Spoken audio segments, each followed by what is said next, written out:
So this session is about game-changing technology, and it's going to cover a lot of different types of technologies.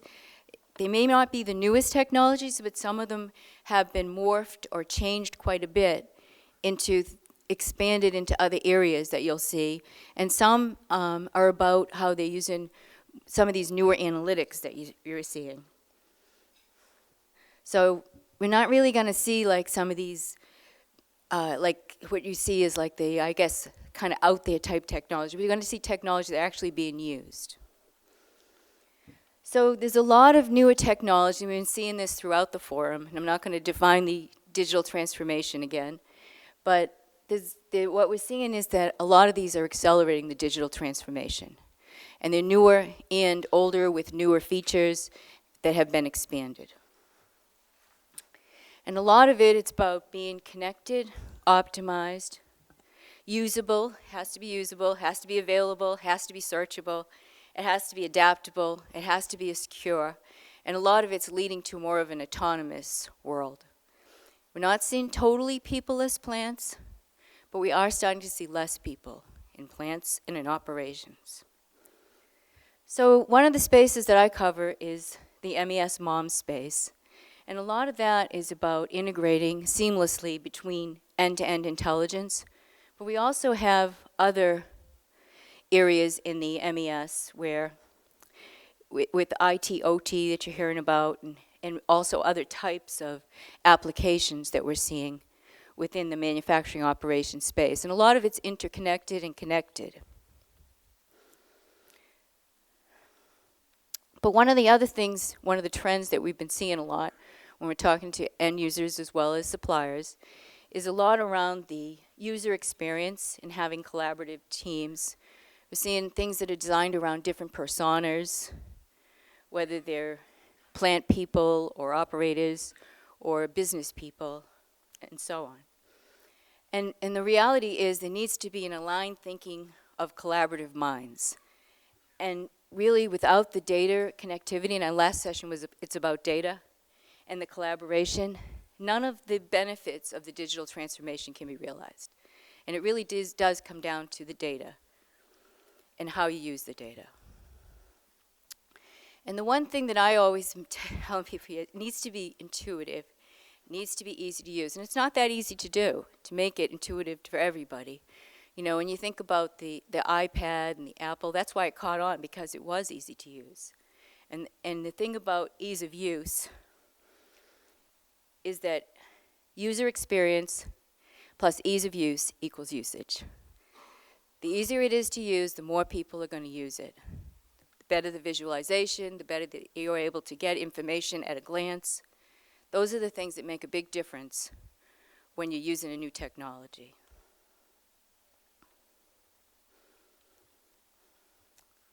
So one of the things, and this was from that survey that you saw parts of it during this forum that was done for Microsoft, one of the things they asked about MES, and they came out with the question about MES role in the digital transformation.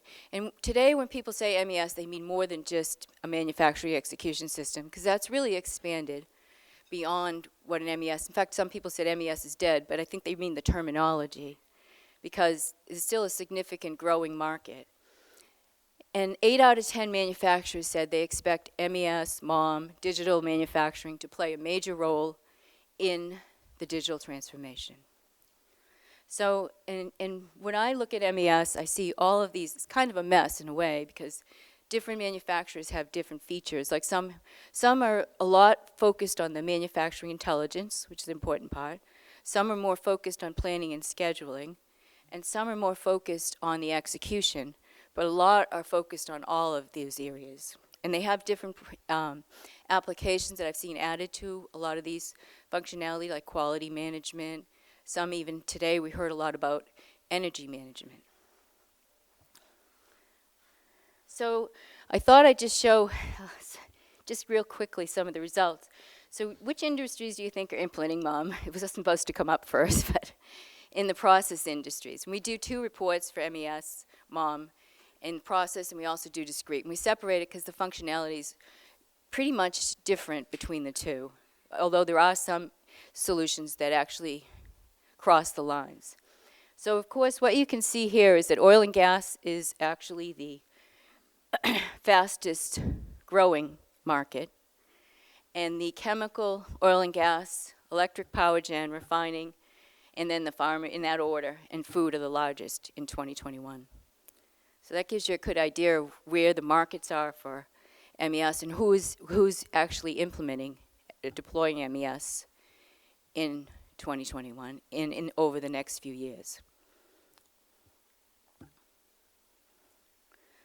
So the other thing we separated out, we collect by revenue. So it is pretty, it's a good indication, at least it's a good indication of the trends.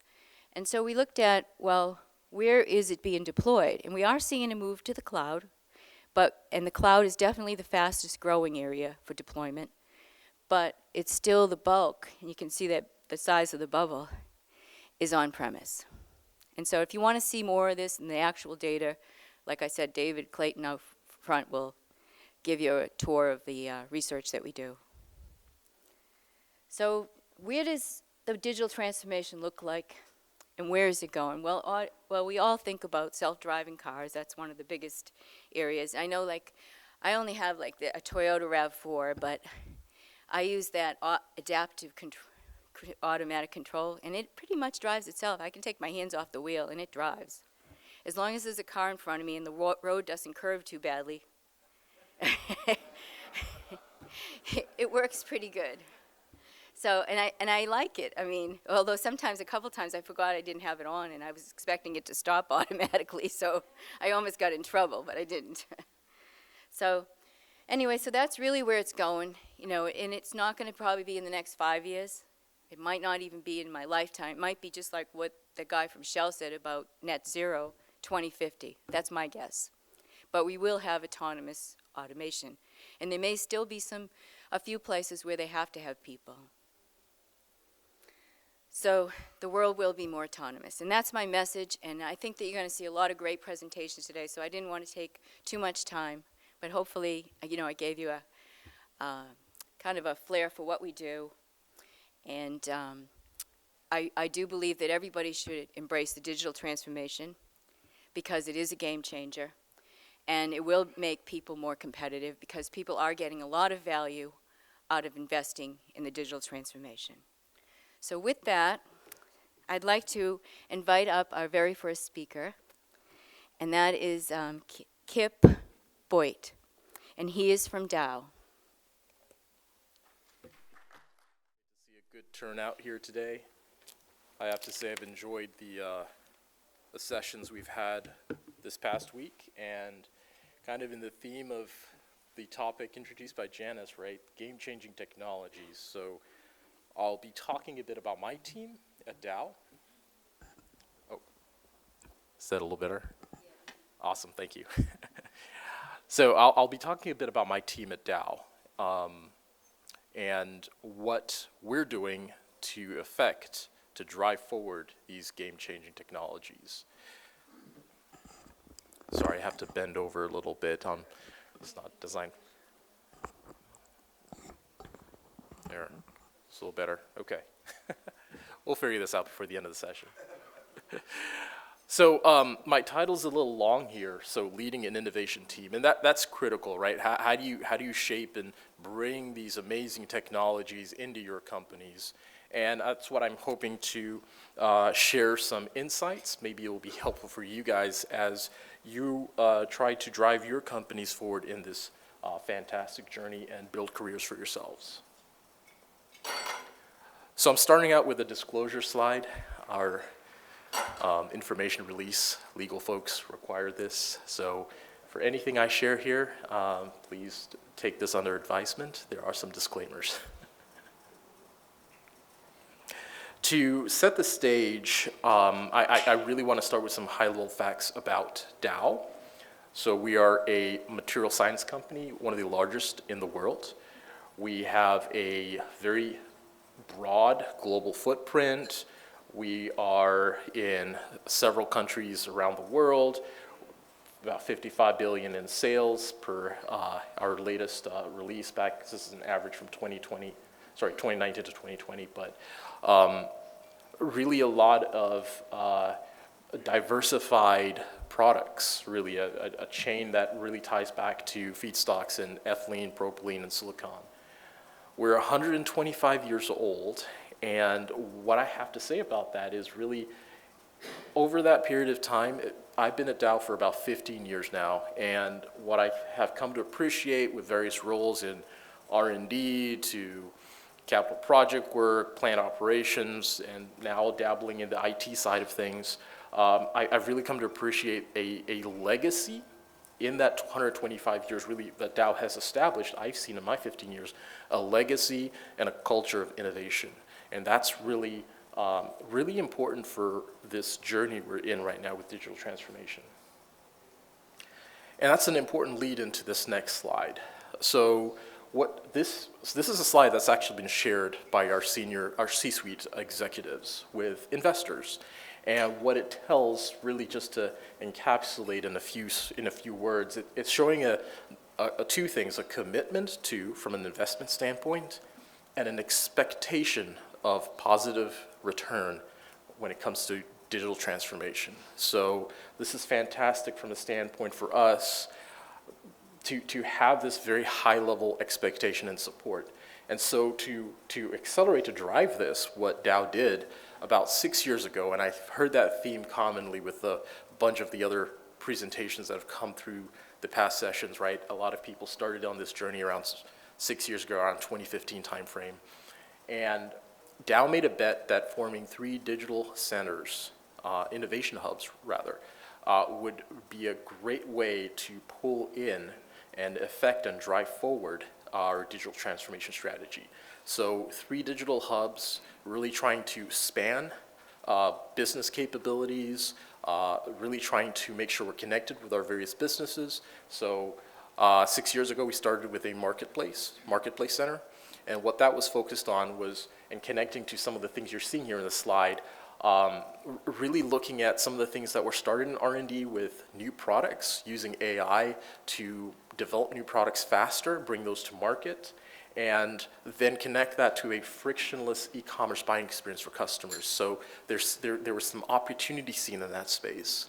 So the second center that was formed was my center, the Digital Operations Center, and our focus was, okay, how do we look at digital manufacturing from a lens of how do we drive and improve operations in manufacturing, plant operations, and engineering. And then a third center was formed to focus on supply chain side.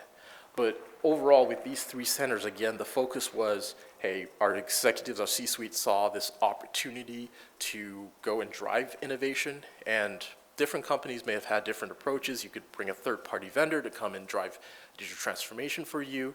This is just the approach Dow decided to pursue. So with regard to my team, you might be wondering, why that approach? Why form these innovation centers within Dow? So we were doing this to answer this specific question of how do we funnel these digital transformation technologies into Dow? How do we funnel? Because just think about it, right? You have a new phone, basically. All the phone providers have a new phone every year. Technology's changing so fast. So you have to have a place where you can assess things. And that was the perspective, a vehicle to seed and test growth concepts and form them into tangible solutions that you could try and take forward. So with that mindset, we decided to approach that with forming these digital centers, which were meant to be small, nimble teams that could move fast, that could pivot where necessary, and basically, in some cases, just fail a lot of things quickly, whether it's because we've got a product that didn't live up to what we thought the vendor said it could do, or maybe the product worked just fine, but it just wasn't a good fit for us. So for my team, we brought a motley crew, I like to call us a motley crew of folks with diverse skill sets. So within my team, we've got chemists, we've got electrical engineers, robotics folks, we've got IT architects, we've got cybersecurity specialists, and what we're doing with that that diverse background or diverse skill base and diverse backgrounds, because people were coming into our team from R&D, from maintenance, from IT, bringing those teams together under one reporting structure. That was a great way to start, and where people were sitting together, building off each other.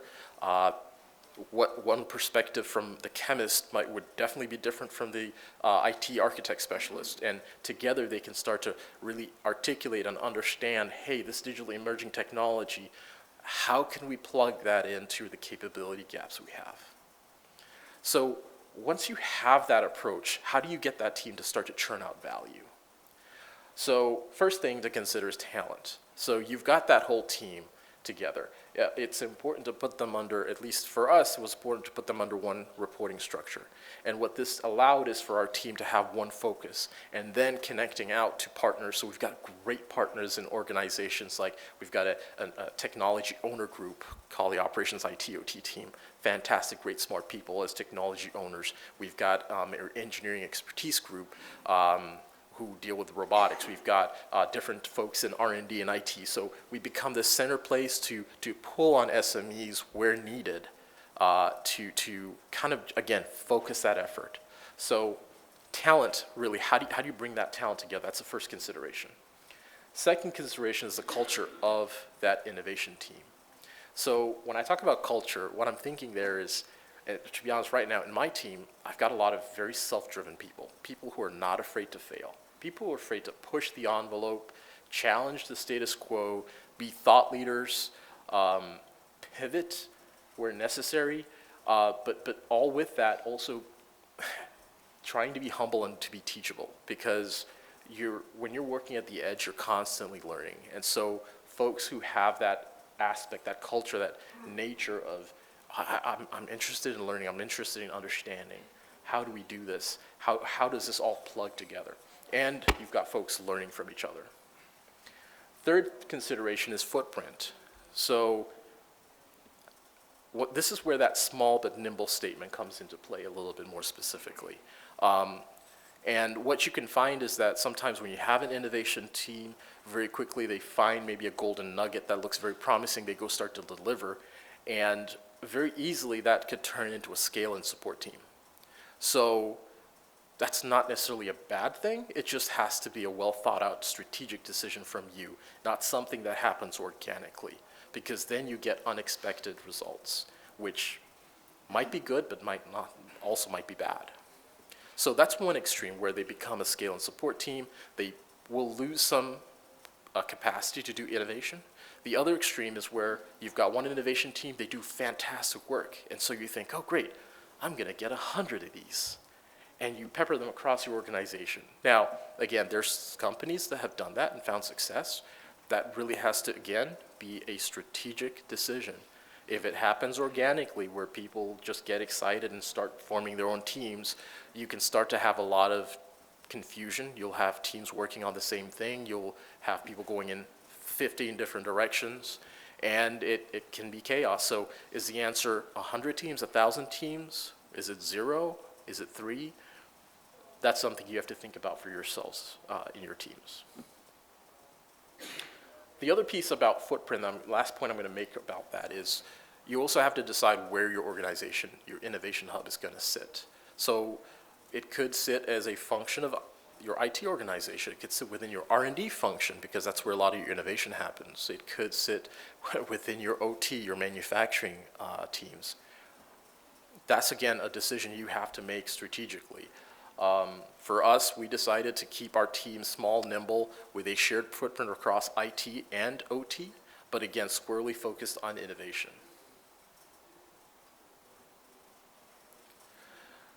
So, talking a little bit more about strategy, what we've found is the best way to push our technologies forward is to have the balanced approach, where you're considering not just the technology strategy, but the business strategy as well.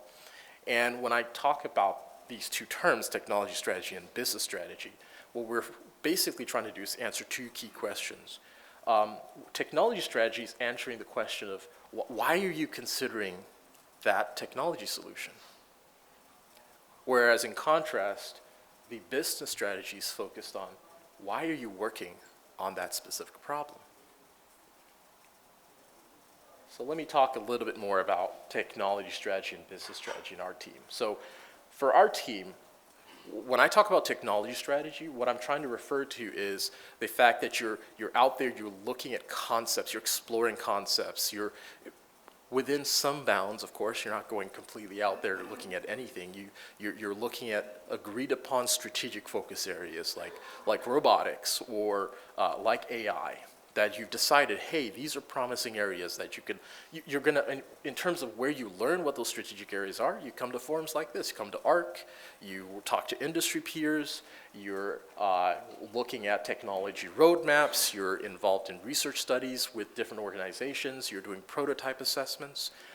And with all that, that's important to do because when it comes to your business strategy and you have a defined problem, what you don't want to do is immediately jump in, start to solve that problem, because what solution are you going to pick? You're going to pick whatever's top of mind, whether it's the vendor that just happened to email you at that moment or whoever's most aggressive, and is that the right pick? It's important to have this balance where you've got time dedicated to figuring out your technology strategy, you're looking out there, I like the term mapping the emerging digital technology landscape. And then connecting that to your business strategy. When your business strategy, where your business strategy comes into play here is having an operating model. And for us, that's a great term in terms of articulating how you can have a way to shepherd your technology forward and de-risk it in order to shape it towards the capability gap that your business units, your business division presidents have defined, your colleagues in the plants have defined. You're looking at what's the opportunity statement. Is the value case safety? Is it some kind of productivity metric? You're looking at architectural fits in terms of your current IT structure. Hey, look at your current base of investments and how does this new solution fit with that? Again, something to consider in this business strategy section. You're looking at who's going to own that technology, who's going to scale and support this. And ultimately, we have an innovation project stage gate review process where we go from value alignment all the way through to pilot to scale. And in interplay between each of these boxes, you've got stage gate reviews where you're asking core questions and looking for red flags. Hey, are we at the point where we want to kill this? And there's value in doing that because, again, not from the standpoint of looking for perfection. You'll never get to perfection. Look for red flags. So when I talk about specific technology areas, these are the areas that, at least in my team, that we've identified as core and important of key interests for us. So we've got a digital thread technology team looking at bridging data across data silos. We've got a process automation team looking at how we can help connect our board operators to our field folks. We've got a worker mobility team looking at that field worker and saying, well, what kind of wearable technology should they have? What kind of infrastructure can connect those wearables from a wireless standpoint to the folks who are needing to see that data and connect and make decisions from it? And then also, how does that field worker bring information that they need from the data silos around, the different data repositories to help them make the right decisions they need to make in the field. We have a team in robotics who are looking at ways to take people out of harm's way, reduce elevated work, reduce confined space entries. We've got an analytics and AI team looking at the broad spectrum of analytics from the standpoint of providing information for people to make the right decisions, data presented in a way that helps them do that, to the extreme of, hey, let's look at AI, let's look at machine vision, natural language processing, large language models like ChatGPT, machine learning. And then finally, advanced sensors. And this is looking at ways that we can do our measurements with smaller footprints, different type of measurement technologies, whether it's acoustics or again, going back to machine vision, could we do something in that space? And then all of this, right, Our team, basically, all members of my team are aligned to one of these, at least one of these technology platforms, and this is all centered with risk management in mind at the center of all of it, because privacy reviews, cybersecurity reviews are important to make sure that risk management is an enabler and not a barrier to progress. So let's talk about results. You may have heard a little bit about this in some of the earlier talks from some of my colleagues like Clark Dressen or some of the talks with Kyndryl. But what Dow was able to do from a critical investment in our digital infrastructure was we were able to basically deploy a site-wide wireless network, private LTE network. And that's significant because especially for where we were able to deploy that in our first case, which was down in Freeport, Texas, we have about 20 square miles. That's huge. So in one sense, you might think, well, 20 square miles. Verizon covers the United States. Why is that so impressive? It's not just the size of the production facility. That's the largest, by the way. Freeport for us, this is our largest production facility in the world. It's also the largest integrated complex, manufacturing complex, chemical manufacturing complex in the Western Hemisphere. You've got a high density of metal, and that complicates signal propagation.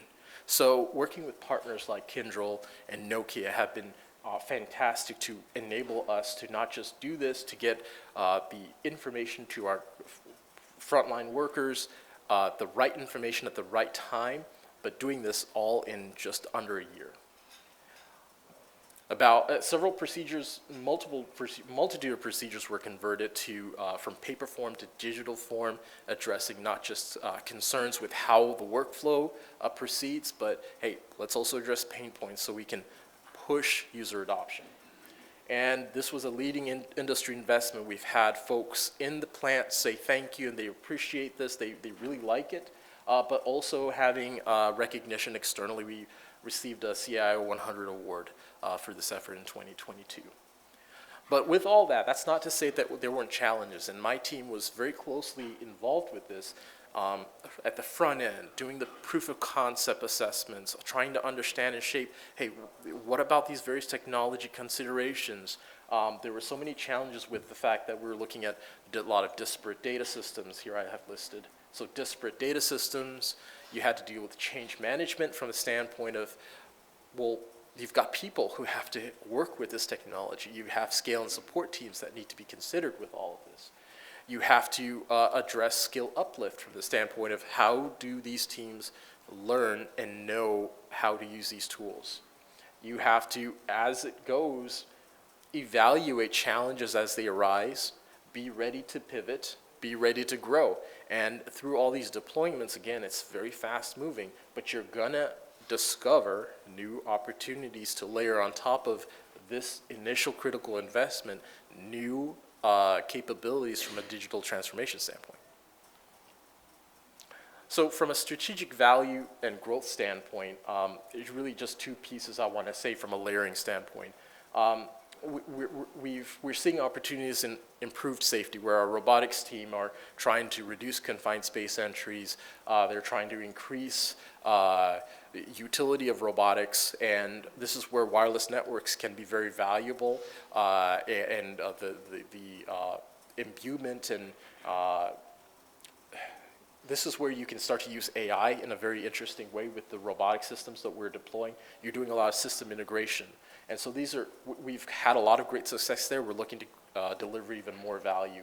And then reliability. How do you adopt and plug in these sensors and connect them together, building out new workflows, finding predictive maintenance opportunities on strategic assets. This is where you really, again, start to build and grow from an accelerated value delivery standpoint. So some closing thoughts. What you really want to consider with your teams is you want to have a balanced approach to both technology and business when forming and potentially considering whether you want to form innovation teams internally. You have to have a stable vision in this team that goes all the way to your C-suite. You need to make sure that you're aware that you're going to have scale-up challenges, and how do you pivot that back and connect that back into your innovation teams to look for solutions, whether it's maybe integrating various systems. Again, 125 years old, Dow has a lot of systems around the world. And again, then the final point I would say is don't be afraid to fail. Don't be afraid to iterate towards success. And that's how we've sustained and found a lot of value. And that's my 2 cents. Thank you. Good morning. I'm Robert Tulalian. I work for Shell.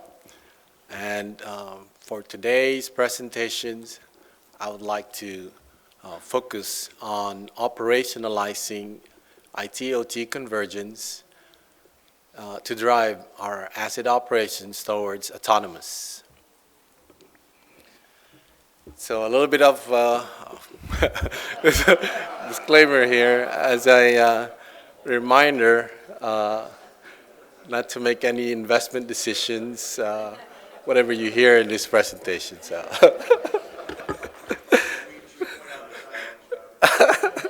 I'm not going to quiz you later on this. So, okay, so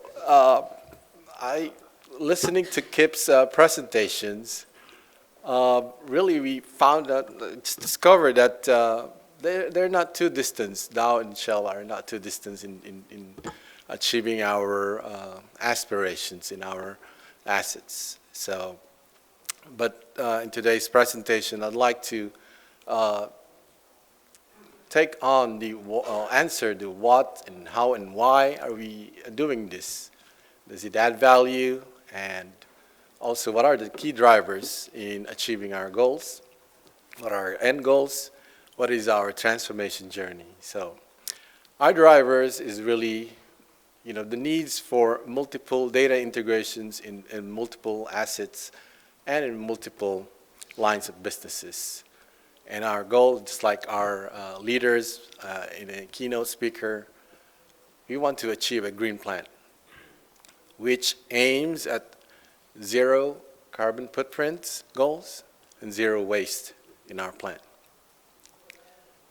Our end goals in IT-OT convergence is really to have a control room anywhere, which is an operator will have access to a real-time data, and at the same time, the ability to control the operations anywhere around the world, which means that our systems will have an autonomous operations that will have minimum or zero human interventions in our assets as needed. This is needed in our transformation journey, which we would like to operationalize our IT-OT convergence and enable the technologies, latest and greatest technologies in the market today.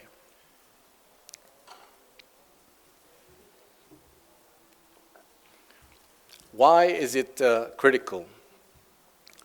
First of all, we all know that we want to increase our safety in our assets. By doing autonomous and remote operations, our people will be we only set a people which is only needed, as I mentioned, but most of all, we remove all the people from the hazardous work locations. By doing so, our digitalization will increase our performance, it closes our performance gaps, and we are achieving our goals of Asset of the Future with green plant and zero waste, zero carbon footprints. And as you heard our leaders mention in our keynote speaker, we want to do this by 2050. And how do we do that? We already have our asset monitoring, our assets everywhere. We want to have the automated risk analysis, and by doing so, we will remotely control our assets from anywhere using our latest and greatest AI and machine learning technologies. So where are we today in that journey? But first, I'd like to understand what is the current industry practices so that we can also understand where we're heading. Industry practices, as of today, we're following the Purdue model for industrial control systems. Our ICS, cybersecurity, is based on a ISA IEC 62443, which is practices following the Purdue model, as I mentioned. And IT/OT layers are segregated on a DMZ with firewall communications. In Shell, we call it the Process Control Access Domain, or a DMC in Purdue model. But first, let's also take a closer look and compare what are the priorities of OT and IT. In OT, the process safety is our top priority. Whereas in IT, it has, as you can see, the confidentiality and protecting our business data is the top priorities. So striking the balance between IT and OT priorities will help us understand where we're heading and what are the types of strategies that we can put together to achieve both worlds. So let's take a closer look how the journey to autonomous will be achieved. Currently, we have majority of our assets have remote monitoring somewhere in all our hubs. One in New Orleans, in Bangalore, and all our sites that are having or are remotely monitoring their assets. But the goal is really to move from monitoring to control room anywhere, whereas the operator, as I've mentioned, will reduce will increase the safety of our assets, remove our people from the hazardous working area, and remotely control our assets towards greater asset performance. To do that, we have to examine our automation systems, the control strategies, and assess what are the right level of automations needed to achieve that goal. We have launched this right level of automations assessment that helps our assets achieve their aspirations towards autonomous operations. So we will be doing a lot of assessments from our assets and then present that to the asset owners and put together a roadmap to achieve that asset operations.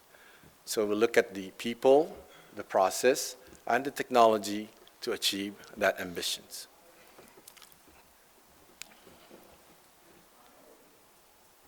So let's take a look at the first steps, which is remote monitoring center. Most of our assets, as I mentioned, have already done this remote monitoring center. That keeps us really this enables us to make our operation safe and leverage all the technology and digitize it, put it into a center, and then right now what we're doing is a proof of concept enablers are robotic to perform surveillance, anomaly detections, and predictive models. We send our robots to do inspections, to do all the non-accessible places where humans are unable or hazardous to do so. Our next step is the control room anywhere. While we're already benefiting from the remote monitoring, we will enable our control room anywhere from offsite. We will identify all those manual tasks, we automate it, and then at the same time, we operationalize those robotic surveillance. As I mentioned, we've had this right level of automation assessment. We will evaluate, the goal is to evaluate those instrumentations, all the control strategies, and automate those critical tasks. This will enable our operators to perform their duties off-site. And the goal is really to have an active collaborations between the on-site and off-site personnel. While we deploy is what we call the eyes and ears, we have also this what we call the sense of smell that will come out later in our remote operations. I think from our senior leaders, the next step is really to bring those smell, the sense of smell in our remote operations. So watch out for that too. Really the key task here is to automate using the procedural automations. Now the last step is the autonomous operations.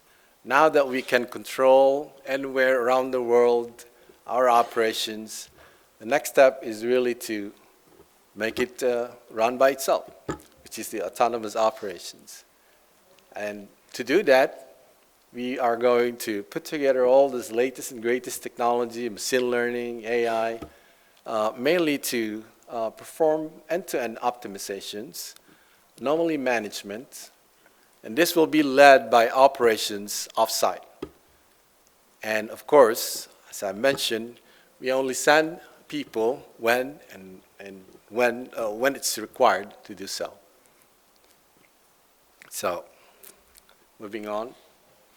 Of course, to do that, we have a lot of, I mentioned earlier that we will have a lot of data integrations, digitalizations. We will modify the Purdue model. We will have a lot of sensor proliferations, and we will deploy this what we call the unified engineering environment. This environment will help us achieve our goal from concept stage. As you know, our projects are the one who build our assets. We make that assets autonomous at day one. That's the goal. But to do that, we need to have a high-fidelity digital twin that will enable from the project stage or concept stage, science stage, our process modeling. We will know, we will already know that we're going to build what will be the future project, and we will predict the outcome of our operations. To do that, we have to have the asset digital twins. And operator cockpit, by the way, is we're trying to put together all this information into a one single pane, just like the pilot in our airplane. He has all the controls in place to run the airplane. Similar concept. The operator cockpit will have all its tools and all its user-machine interface, a advisory, a simulators that will help the operator operate into optimum performance of the asset. I mentioned to do that we have to have a combined edge computer and modified our Purdue model to achieve that goal. So let's take a closer look of what are the digital versus autonomous needs in terms of data integrations. We heard about the cloud, we heard about the edge, but what does it really do to achieve our autonomous requirements? Basically, the intersections of the cloud and edge will help us understand what are the needs in terms of the cloud and edge. In the edge, we run all our real-time data, and all the decision makings and controls are done at the edge. Whereas at the cloud, we have all the models, we have all the analytics that feeds all our asset informations into that edge to make that control or our actions, we call it, enable those actions into our field. Now let's take a closer look at the asset performance. Pervasive sensing enables automated data collection. So we have on IoT sensors on all our assets. This data goes to our digital twins mainly to enable the artificial intelligence, machine learning, and which will be enable also our procedural operations. This will contribute to our edge computing to enable the automated actions for mainly for predictive maintenance. Now let's take a closer look on a use cases. We have our robotics deployed at the sites for mainly system detections or inspections. We have in this example, we have a pump that is detecting an anomalous vibration in the pump. The data will be driven to process dynamic simulator and asset performance management instead of our traditional DCSs. Automated analysis of data will be triggering potential actions, and our asset performance management will automatically create a work notifications. And automatic analysis will be done by the digital twin, and then may indicate some process issue. For example, the flow is too high or too low. Then it triggered some actions. Then the robotic surveillance and machine vision will be deployed to analyze further the issue. This is one of the examples that we're looking at. How are we going to put together those processes, work together with the data, what the data we need, and also trigger that autonomously. But how do we really operationalize the IT-OT convergence with the end goal of autonomous operations?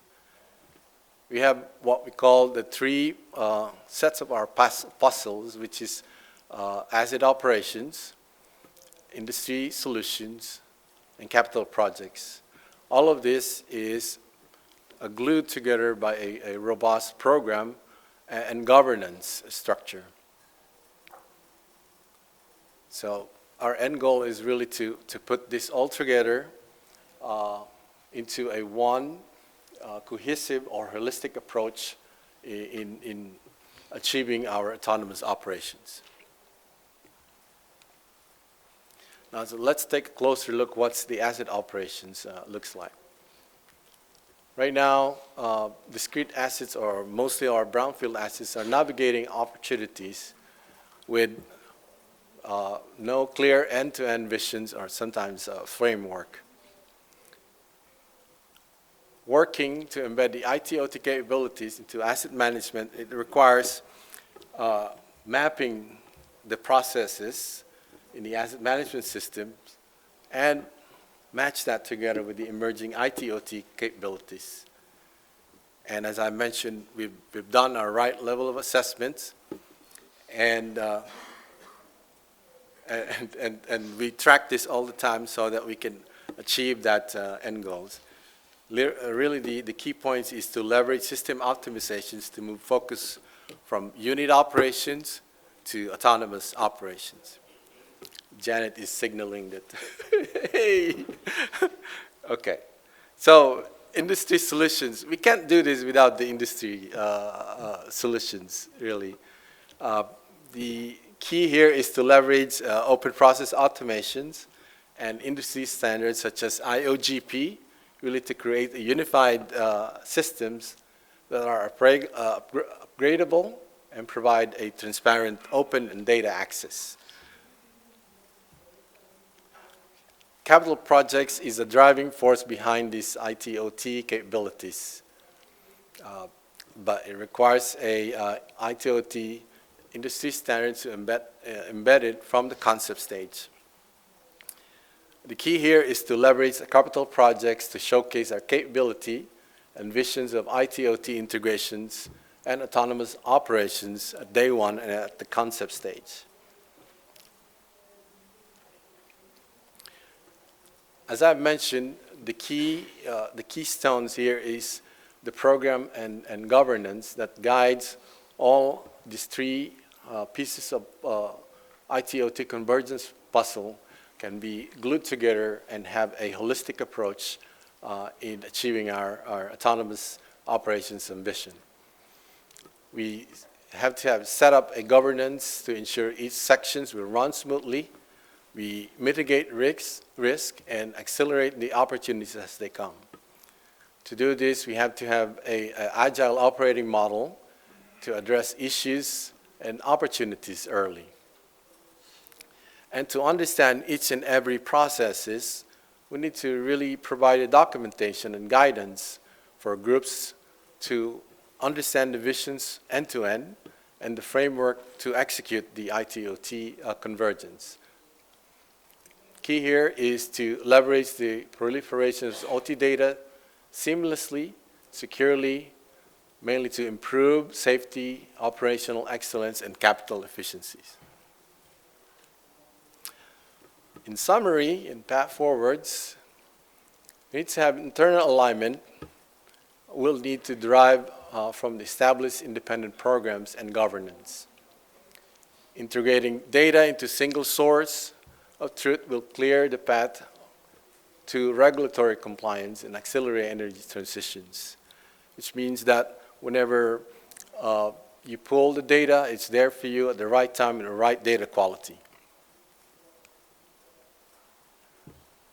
Also, optimizing the system will move focus from unit operations to autonomous operations. Integrating autonomous operations within our project delivery framework will further improve scoping, executions, commissioning and startup, and a lower project risk. IT-OT convergence will empower asset operations to accelerate asset of the future. So let's keep on powering the progress and help us achieve that goal. Thank you.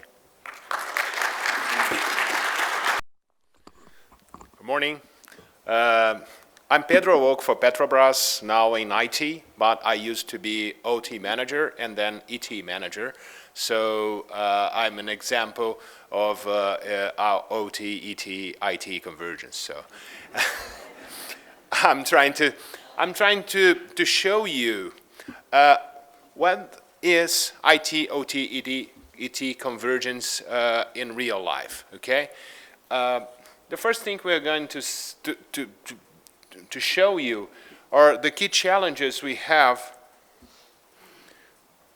in the oil and gas industries. We have safety and security issues, we have costs challenges, we have productivity challenges.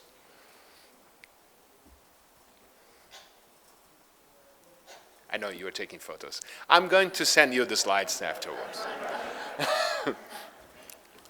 We have integration challenges, and we also have business challenges, okay? My colleague from Dole, he just said us that we have two pillars, business and technology. But between these two pillars, we have the processes. This is my focus in the presentation today. We're talking about the processes of IT, OT, and ET, and how they can converge in practice, okay? First of all, I'm going to introduce you, if you don't come from the operations, the model we still use today in our industrial plants based on ISA for 50 years now, okay? Here we have the field layer, then the control layer, then the operation and supervision layer, and finally the management layer, okay? If you're familiar with this, I'm sorry. These two layers, lower layers, they normally are inside our industrial plant. And the last one is outside the plant, okay? In the first layer, we have sensors and actuators.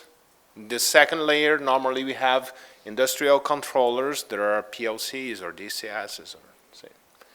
And the third one, we have the data servers that in Petrobras we called real-time data server or historical data server. And we have the HMIs, the human-machine interfaces. And then the management level layer, we have the MAS that Janice just told us, and the ERP. Okay, but between these layers, we have some connectors. Between the field and the control layer, we have the I/O cards, for example. Between the control and the operation layer, we have the switches, or not the switches, just the switches, but other IMPs, what we call. Between the operation and supervision layer, we have the routers and firewalls, okay? Here we use special cables like pneumatic protocols of 3 to 15 psi or 4 to 20 milliamperes, or field buses. There are special cables, type A or B or C or D cables. In the control layer, we normally use Ethernet or serial connections like Modbus and other Profibus DP, or the field bus HSC, or other protocols using industrial Ethernet. At the supervision and operation layer, we use regular Ethernet. And at the management layer, we normally use fiber optics and satellite connections, okay? This is in practice, okay?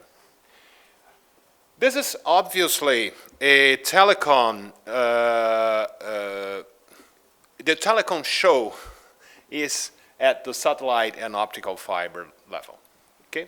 The IT takes care of ERP, MS, routers, and Ethernet. Nobody has doubt about it. And the IT looks up for outside the plant. At the bottom level, whoa, something, whoa. Janice, I know it was you. I'm finishing in time, okay? At the bottom, we obviously have industrial automation that takes care of everything in the control and field layer. The question is, who takes care of this green area? The data servers, the HMIs, and the switches. Half of you say IT, for sure, because they have to be updated, the operation system, the IT cybersecurity. But the operations guy will say, no, it's me, don't touch my plan. This is my plan. It's inside the plan, it's my business, okay? I know it happens everywhere. Okay, but this is not all the problems we have, okay? The data must flow. My colleague from Shell just told us. There's a flow problem in data between and involving all these levels, okay? You have to gather data from the plant, and also you have actions to the plant. Okay, you don't have digital transformation without data. It must sound obvious, but it's not obvious, because we have data silos in our plant, and these data silos have mutable protocols. Okay. So if you don't have data, your AI serves for nothing, because you don't have data to process. Okay, what is the digital transformation or Industry 4.0? What is the gap between these two concepts? Everybody loves drones, AIs, analytics, 3D modeling, and trends. Everybody loves that. Everybody loves digital transformation, okay? But what is the gap between digital transformation and to make our industry an Industry 4.0? We have to jump over a wall. And what is this wall? This wall is made of data availability, that is including the field sensing and the activation, is made of data standards to enable the data flow, is made of a data feedback to the plant. If you gather data but you cannot act to your plant, it's useless. And is made of industrial cybersecurity, including pervasive cybersecurity when we make our automation and instrumentation architectures, okay? It must be from the beginning in the project. So that's the importance of having an open digital twin standard to make a digital twin useful to us, okay? Not just a 3D modeling to show pictures and videos in congresses, okay? Okay, here comes the OT-IT convergence that helps us to jump over this wall, from digital transformation to an industry 4.0, okay? Okay, here are the processes. In information technology, we have ERP, business applications, cloud, software design, databases, workstations and servers, networking, cybersecurity, IT architecture, data science, and business data. Okay? In OT, we have field devices, process control systems, safety systems, supervisory systems, engineering systems, technical documentation, asset management systems, workstations and servers, networking, industrial cybersecurity. Oops, workstations and servers are on both. Networking too. Cybersecurity too. Automation, architecture, optimization, systems, and operations data. In ET, nobody talks about ET, but in ET we have process simulation systems, 3D modeling, engineering systems, technical documentation, asset management systems, asset management systems, in operations also. Engineering databases, databases in IT. Engineering data and the data handovers. Okay, but these are not three separate sets.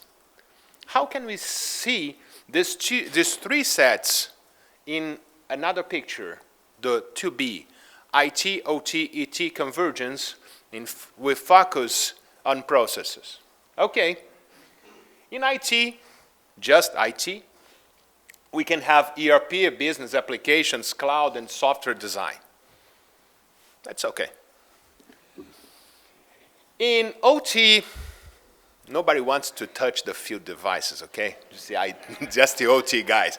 It's field devices, process control systems, safety systems, and supervisory systems. Between OT and IT, we have workstations and servers, networking, and cybersecurity. That's the first problem we have.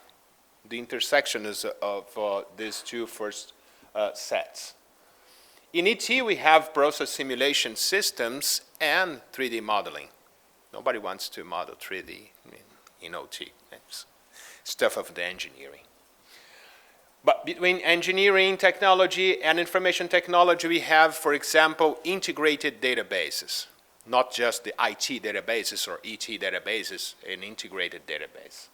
And between ET and OT, we have engineering systems, technical documentation, asset management systems. And finally, in the intersection of these three sets, we have a purpose here of a unified architecture covering OT, IT, and ET, data science and optimization. The data scientists are more in IT, but they must know about OT, so it's useless.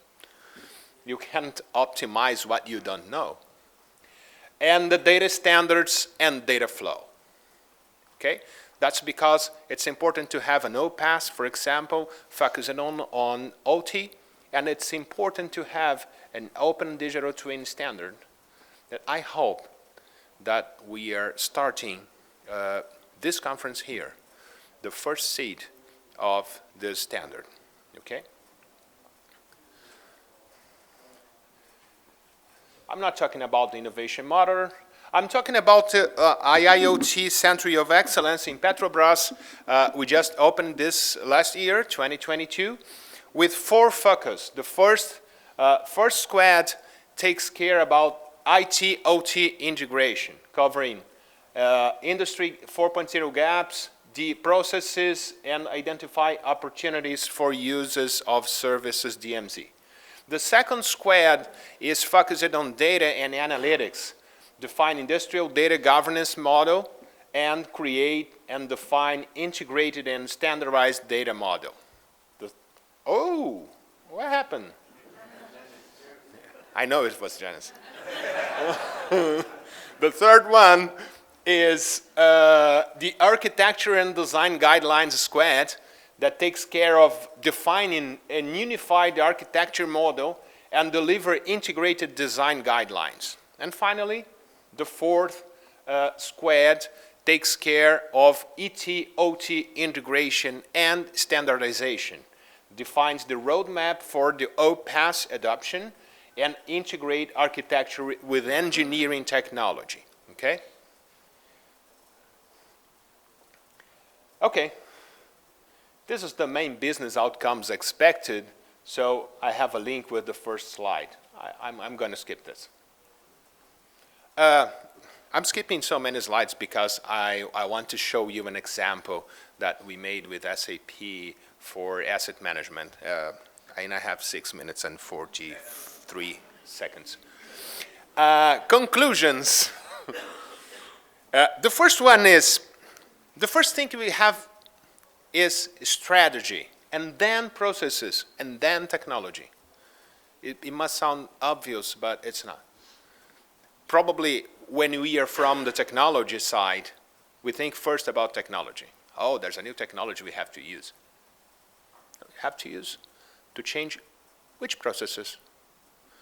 Connected to which strategies? First comes strategy, then processes, then technology, okay? Do not forget to train people. Digital practitioners are very, very rare. People that know OT, IT, and ET are very rare.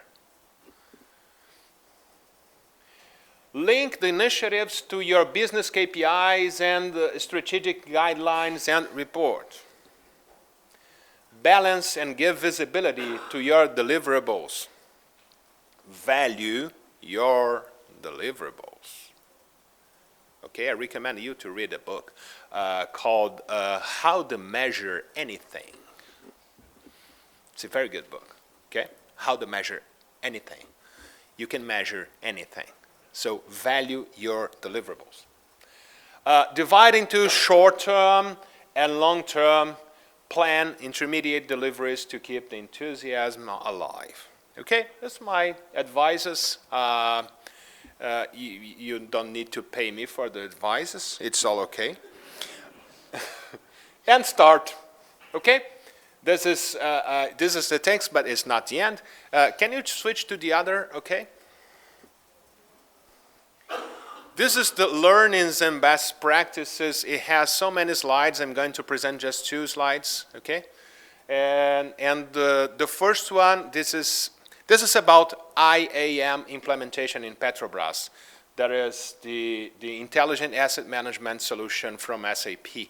We had implemented into exploration production, and now we are implementing the machine learning in our downstream segment in Petrobras, okay, in a pilot implementation. So the first slide is a quick video, 2 minutes. It's in Brazilian Portuguese. If you don't speak Brazilian Portuguese, I'm sorry. It has captions in English. This is my revenge against the United States, okay?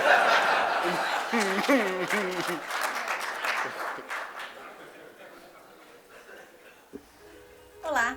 Nessa pílula do PDTIC, vamos falar sobre como iremos aprimorar a gestão de ativos para as áreas de negócio da companhia com o SAP IAM, uma solução tecnológica essencial para aumentar a eficiência operacional das nossas instalações. Aperfeiçoando o modelo e cadastro de dados que hoje são lançados em tabelas e planilhas, com o SAP IAM conseguiremos otimizar as estratégias de manutenção, planejando as atividades com os profissionais certos e fornecendo as ferramentas e recursos adequados. Com base nas condições dos equipamentos, poderemos programar proativamente manutenções preventivas, alcançando assim um aumento de disponibilidade e confiabilidade dos ativos industriais. O sistema permitirá que tenhamos uma documentação integrada para a execução do trabalho e trará uma visão mais ampla da situação operacional. Com foco em confiabilidade, predição, otimização e mobilidade, o SAP IAM possibilitará ganhos da ordem de 60 milhões de reais no horizonte até 2025. A solução ASPM, de gestão de confiabilidade de ativos, permite a revisão das estratégias de manutenção de acordo com a necessidade, de modo a mitigar efeitos negativos provenientes de falhas. A solução PAI traz uma visão geral do desempenho dos ativos, através do acompanhamento de sensores e indicadores, em tempo real, em forma de gráficos e mapas geográficos. Também possui funções analíticas que possibilitam a manutenção preditiva dos equipamentos e sistemas. Estamos implantando a solução para os sistemas de coleta e compressão da plataforma P75 no campo de Búzios, e nas ondas seguintes vamos evoluir a solução e expandir para as demais unidades, em linha com o objetivo de ampliar a confiabilidade dos sistemas industriais da companhia. O IAM é uma ferramenta robusta e referência de mercado. Essa implantação está alinhada aos direcionadores estratégicos do PDTIC de experiência do usuário, arquitetura moderna e de dados como ativos de negócio para decisões mais rápidas e assertivas. SAP IAM, mais uma solução digital do Transformar, um dos maiores projetos de tecnologia da Petrobras para os próximos anos.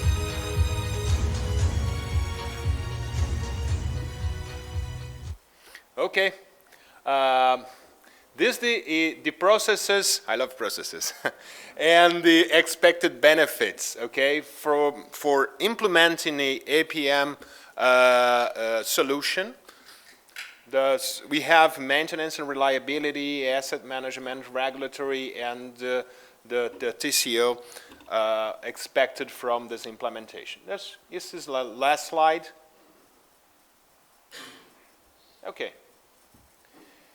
Just talk about closing the loop of reliability, okay?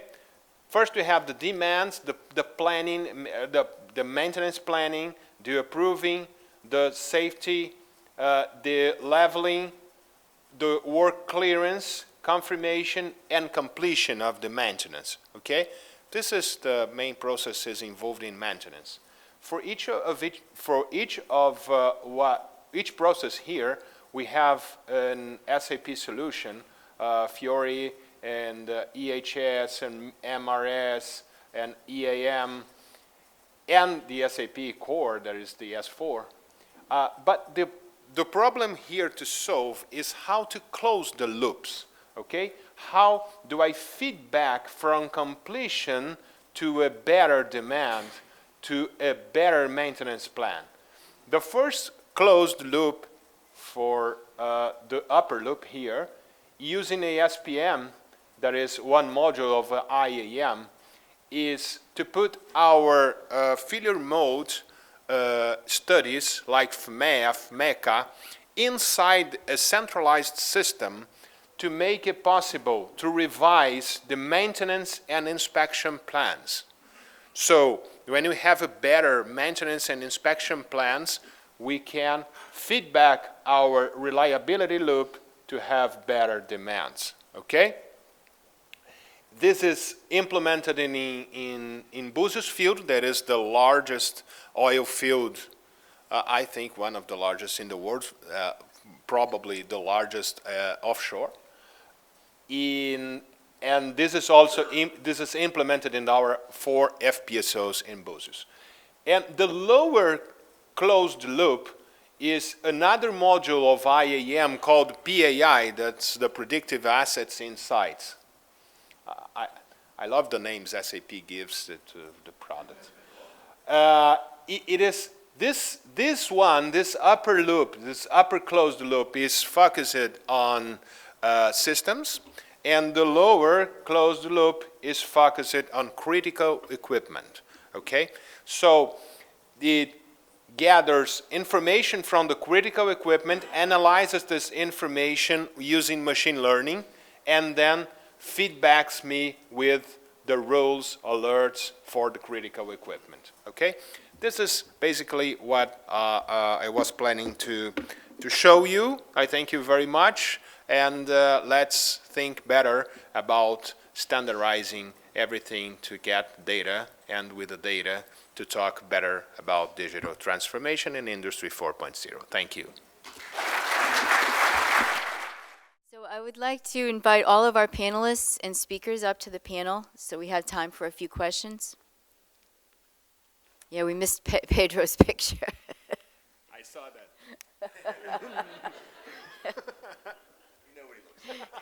But we know what he looks like, right? So, and what I'd like to do is have all the panelists that are just joining us introduce themselves and just tell you a little bit about themselves and maybe some of the projects they're working on, so the audience knows what types of questions to ask them.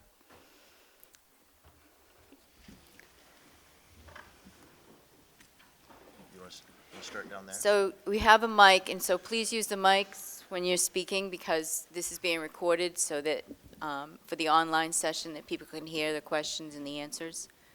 So is there anybody that has a question? We see some hands. We have one right here. That's good.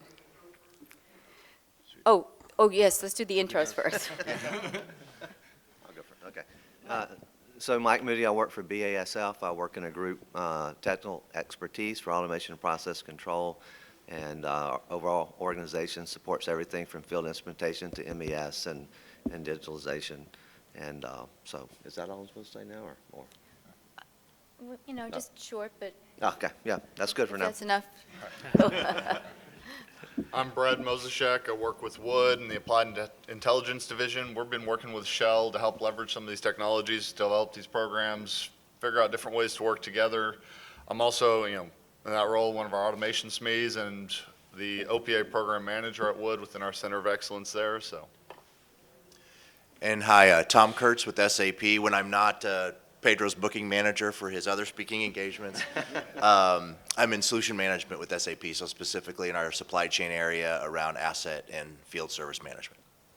Okay, so let's welcome our new crowd. Thank you. Okay, so I guess we can start with our first question, which is over here.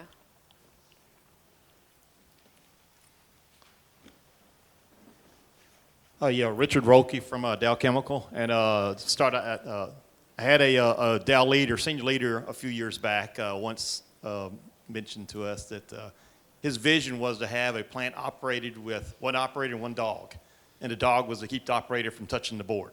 So, so I think for maybe directed more towards Shell is, how close are you to the vision, and do you see some differentiation between maybe more simplistic facilities versus more complex type of facilities?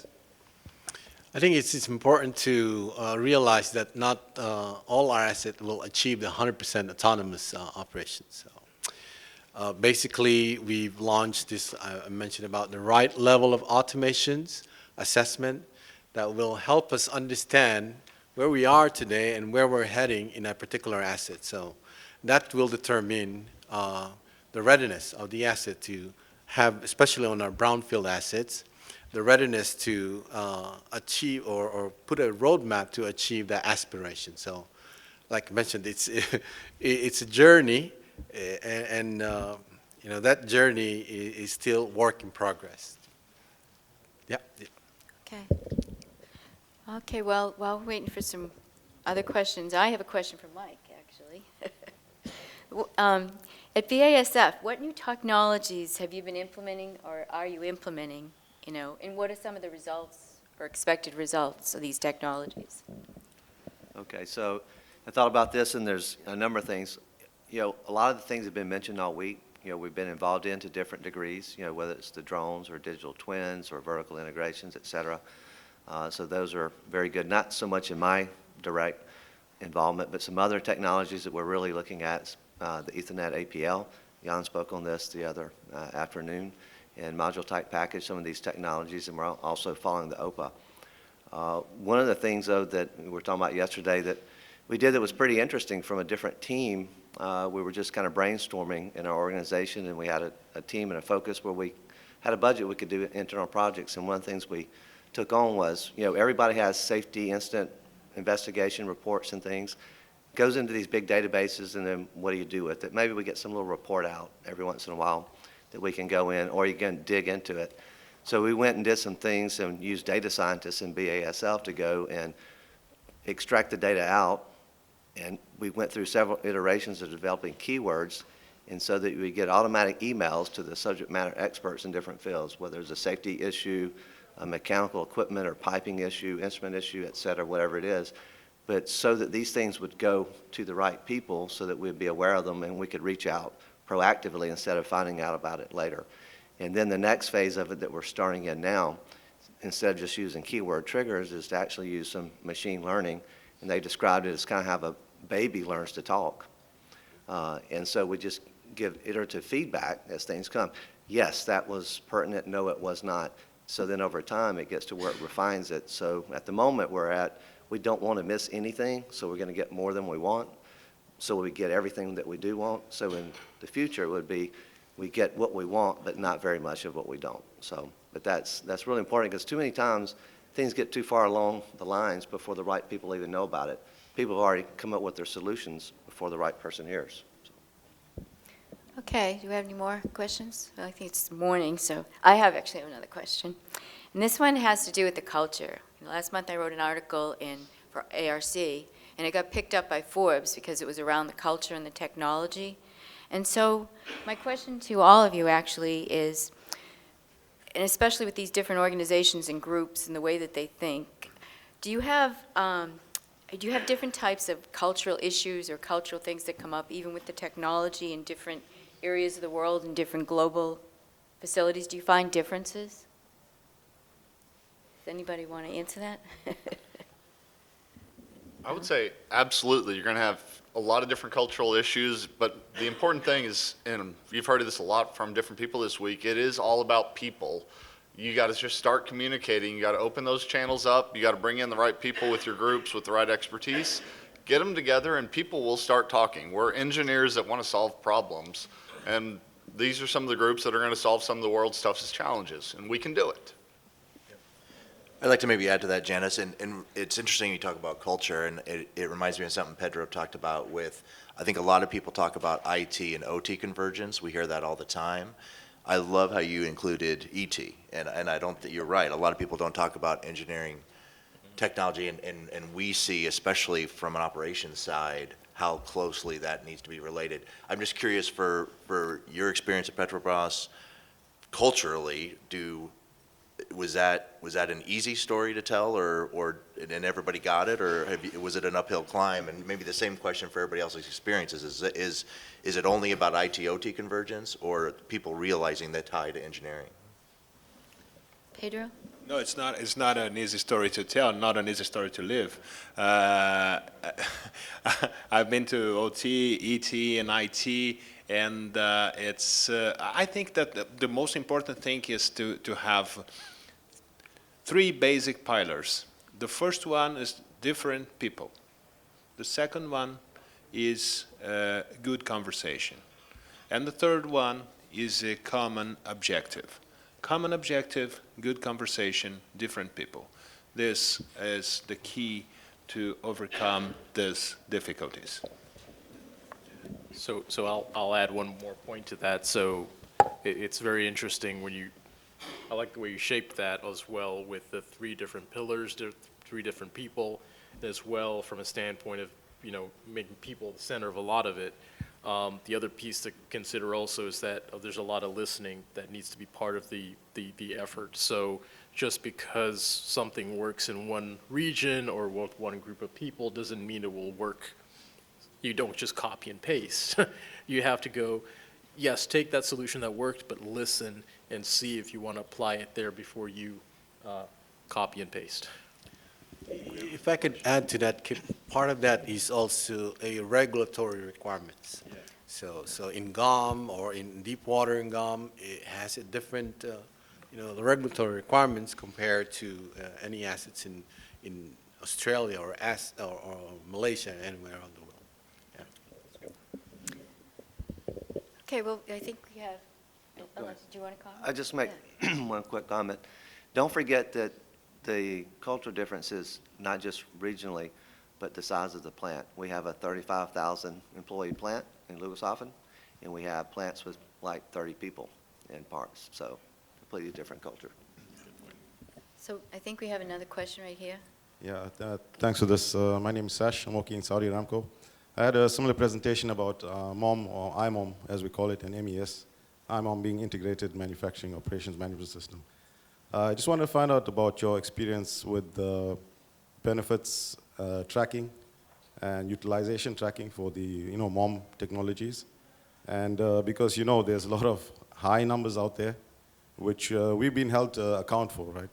By system, by site, by asset. So I just want to, if any of you could just provide some insight on that, please. Anybody want to take that?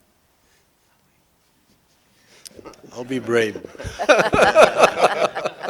So part of our program called the right level assessment, our asset owners have put together our ambitions, one of which is the no night shift ambition, for example. So we we map all the processes and identify which of those processes can be automated. And from that automations, we look at how much will we save from that. I won't mention about the numbers, but those were the numbers that we say, for example, on a normal night shift, you have 6,000 man-hours in a year, and it can be reduced to 1,000 through automations. That's what we found in our initial assessment on automating our assets to and ambitions of no night shifts. And that also reduces lows or increases safety in our operations and making our asset performance more, increases our asset performance. Okay, so I guess we have time for one quick question. This gentleman in the front. And Yes, Michael Hoteling from ExxonMobil. It's good to see that from an industry standpoint, a lot of common themes. I guess just to be a little thought-provoking, when we talk about IT/OT, we're talking about an aftermarket in terms of buying or applying sensors to release information. Have you seen any, in your experiences, any cases where, quite frankly, hardware is coming with sensors embedded on it in an open agnostic format that plugs and play into your environment? So I can start. This is where, and I appreciate the comment again, the ET element, right? So as we're deploying sensors with our existing assets, we're also taking those learnings, and as we're, bringing our brownfield, greenfield assets to bear, make sure we're incorporating those technologies in and working with the vendors, working with engineering companies to say, hey, we would like the capabilities. So for example, my new plants, they're designed for people. How could they be designed differently to consider the fact that I'm going to have drones there now? How can I have considerations to make sure that, okay, I'm going to want to have site-wide wireless? So those are big considerations from that standpoint. Does anybody else want to add to that? Well, what I'd like to do now is I'd like to, first of all, thank all of our speakers and panelists. But before I do that, I'd like to ask them all to give the audience one key takeaway from the session that they'd like to tell you before you go. So I guess we can start with you, Mike. I think remember the end user and how whatever you do applies to them and impacts their life, especially while there are end users out there, right? So because that's going to be huge. Kip? Sure.